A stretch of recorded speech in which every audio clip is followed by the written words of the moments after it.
Oke, melanjutkan yang sebelumnya kita udah sampai ke data array. Nah, kita lanjut ke yang namanya tipe data range. Nah, apa sih tipe data range itu?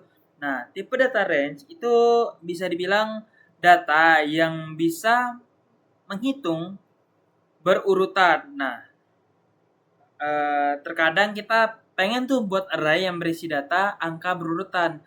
Kalau kita menggunakan array, pasti kita bakal kesusahan, terus nggak efektif, buang-buang waktu, dan udah pasti lama gitu loh.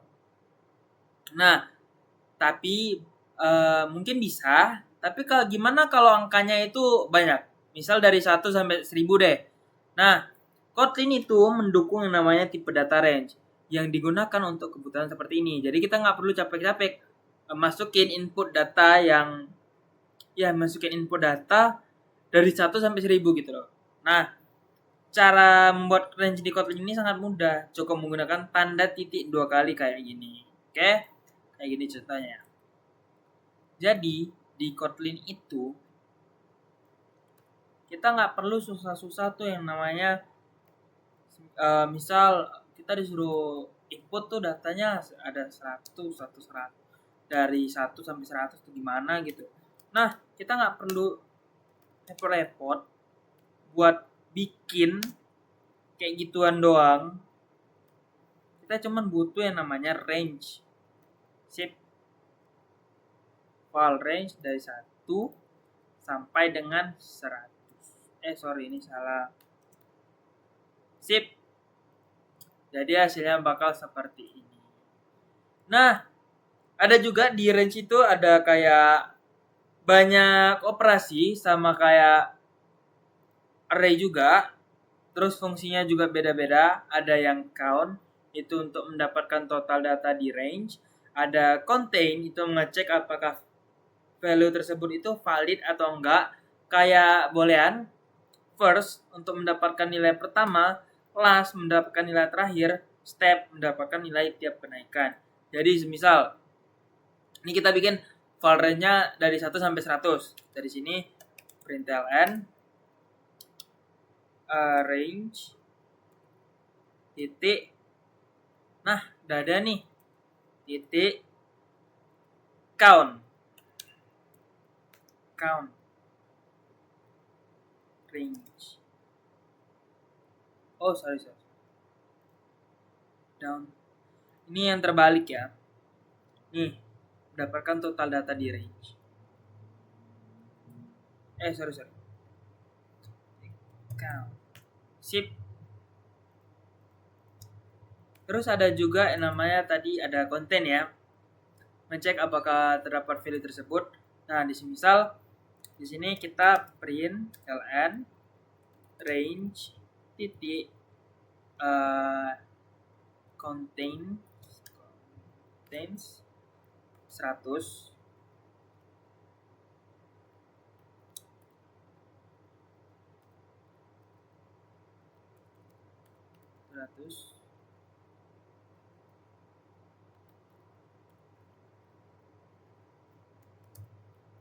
ln range titik first ln last ln range titik step. Oke, coba kita jalankan. Tunggu. Lagi berjalan atau lagi running. Nah, jadilah hasilnya. Nah, print range count itu gunanya menghitung jarak dari 1 itu tuh ada sampai berapa gitu. Nah, ini betul jaraknya dari 1 sampai 100, maka yang dihasilkan output yang dihasilkan itu ada 100. Dan juga print contains itu untuk mengecek apakah terdapat value tersebut atau value tersebut benar apa enggak. Betul, karena value yang dalam range ini ada 100. Di bawahnya salah karena value tersebut cuman value di range ini cuman 100, sedangkan di sini konteksnya 200 gitu. Atau pengecekannya itu Di sini pengecekannya tuh lebih karena nggak ada yang namanya 200. Jadi kalau kita bikin di sini 200, maka hasil yang di bawah bakalan betul. Range first atau mengambil data yang paling pertama itu ada 1, last itu ada 100, dan step setiap perhitungan itu naik 1 angka. Nah, ini semisal kita pengen ini nih, pengen ngebalik nih dari 1000 sampai 0 atau 1000 sampai 1. Nah, dalam range itu ada yang namanya down to. Untuk menghitung kode range itu terbalik. Jadi, menghitung terbalik. Caranya menggunakan down to, bukan menggunakan tanda titik 2. Di sini kita bikin val jarak sama dengan 1000. Okay, down to 1. Sip. Jadi filenya ini, jaraknya ini bakal turun langsung ke 1. Ini sama kayak ini tadi. Terus ada juga range dengan step atau ya turun stepnya itu kan di sini kan tadi dibilang setiap kenaikan atau setiap step itu naik 1. Jadi kalau kita di sini tambahin step 2 deh. Jadi setiap kenaikan itu langkahnya ada 2 kali gitu. Di sini juga sama, step 2 deh, sama. Jadi setiap turun, setiap adanya penurunan itu turunnya 2 kali. Atau penurunannya itu 2. Jadi kayak 1000 kurang 2 kurang 2 kurang 2 kurang 2. Jadi kalau kita print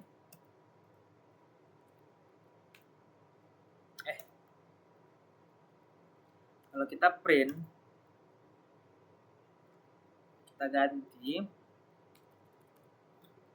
di sini jarak ya tadi, jarak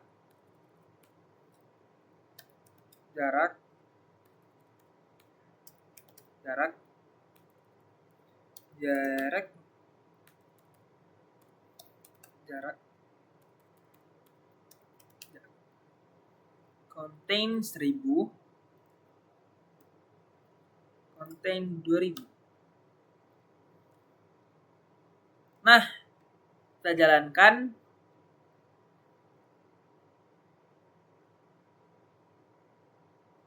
Nah, inilah hasilnya.